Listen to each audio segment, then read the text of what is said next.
I recently read the book Ego is the Enemy by Ryan Holiday. Ryan's achieved some pretty extraordinary success early on in his life.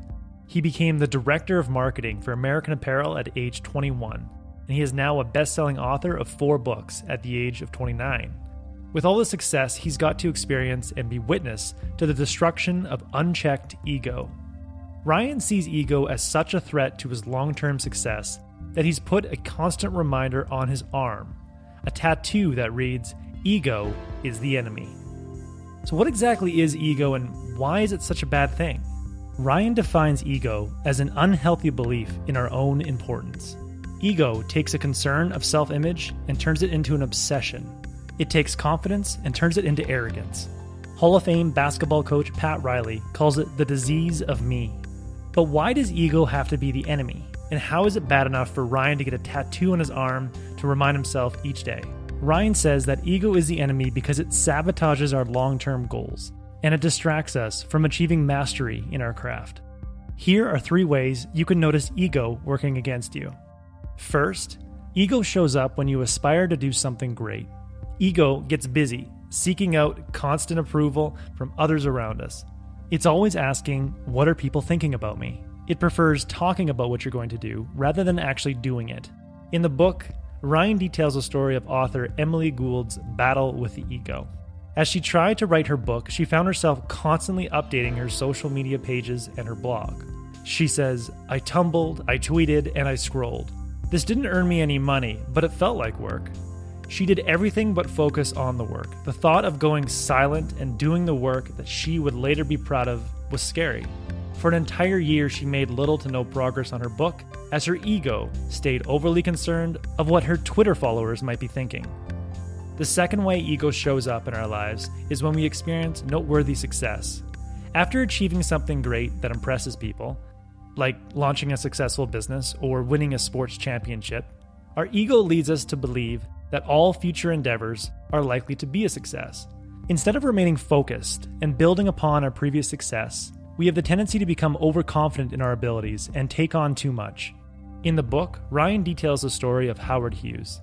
At age 18, Howard Hughes made a bold decision and decided to buy out his relatives and own 100% of his family's oil drill bit company, the Hughes Tool Company.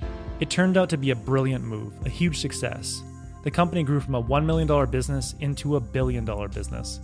Ryan says it was a bold move for a young man with essentially zero experience in business.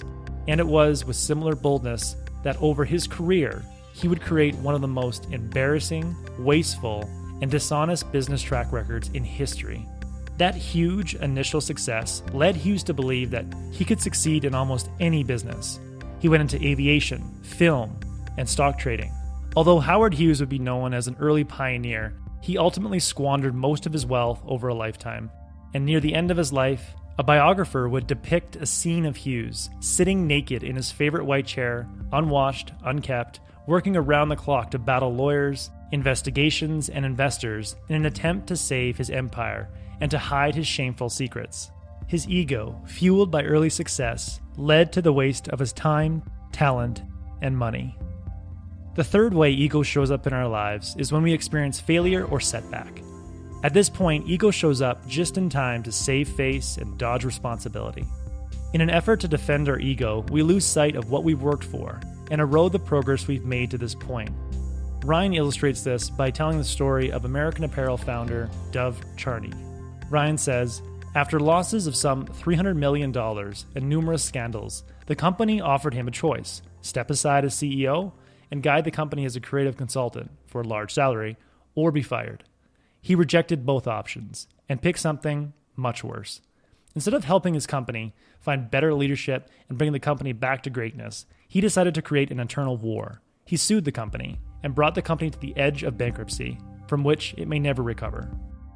Instead of letting his ego take the hit and recognizing saving the company was more important than saving face, he let his ego turn failure into hostility, destroying the company that he had worked so hard to build, ultimately leading him to be broke and sleeping on a friend's couch.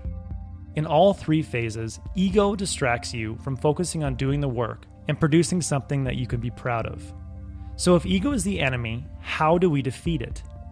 Well, one way is to use the plus, minus, equal method, coined by the great UFC fighter Frank Shamrock. Frank says, for each fighter to be great, they need to have someone better they can learn from, someone lesser they can teach, and someone equal they can challenge themselves against. For the first form of ego that shows up when we're aspiring to do something great, we need to find an equal in order to defeat it. An equal is an ambitious person or peer group that is at your current skill level.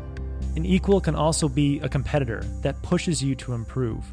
Your equal should constantly challenge your abilities and force you to grow to remain equal. When you have an equal, you have no time to obsess over public opinion because doing so would be wasting your time and you would risk falling behind. For example, if you aspire to be a great writer, surround yourself with other writers and share your goals. Read each other's publications and push one another to constantly improve. The second form of ego that shows up whenever we succeed needs a plus to be defeated. When ego starts generating stories of our greatness, we quickly need a dose of humility in order to remain focused on our ultimate goal. Humility comes from remembering that there is always someone better than us and always something bigger than us. Your plus could be a mentor who has achieved much, much more than you have, someone whose accomplishments make your success seem rather small. Another way to experience a plus in your life is to reflect on the immensity of the world around you. This can mean going for a drive in the mountains or walking along the ocean shoreline to realize how small you really are. Reflecting on something or someone bigger than yourself is necessary to quiet the ego and avoid getting caught up in your personal story of greatness, preventing you from taking on too much and being careless with your time and resources. To combat the third form of ego that shows up when we fail, we need a minus. A minus requires that you teach what you have learned. Having a minus forces you to look objectively at your failures and gather lessons learned to pass down. When you have the responsibility to teach others, you spend less time complaining and more time looking for ways to improve. To find your minus, you could start mentoring someone younger, or writing a book of lessons to pass down to your children, or writing a daily blog. So if you're in search of excellence and want to do work that you'll be proud of one day, then ego is your enemy. And to fight back that ego day after day, you need a plus, minus, equal. That was the core message that I gathered from Ryan's great book. He has many more stories to illustrate the threat of ego, and several more ways that you can combat it. If you would like a one-page PDF summary of the insights that I gathered from this book, just click the link below and I'd be happy to email it to you. If you already subscribe to the free Productivity Game newsletter, this PDF is already in your inbox. Thanks for watching.